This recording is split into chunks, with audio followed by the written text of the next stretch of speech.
જય માતાજી, જય માં મોગલ, જય દ્વારકાધીશ. મિત્રો ભાઈ અત્યારે ખેતી ચેનલમાં તમારું બધા મિત્રોનું સ્વાગત છે. મિત્રો આ કુદરતી રીતે ખેતીમાંથી ઉત્પન્ન થઈને આવતું હોય એમ કહે છે. આપણા વડીલો એમ કહે કે આવી રીતે કંઈક બનીને આવે એમ.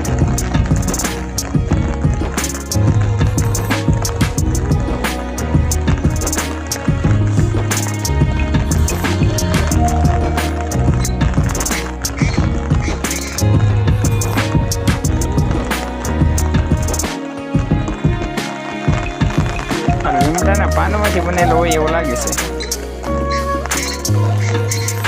શેનું છે એ મિત્રો કોમેન્ટ કરીને કહેજો કે એમાંથી બનીને આ જીવ છે એ આવે છે. ઈયળ હોય, ઈયળ એમાંથી બનીને આવે છે કંઈક.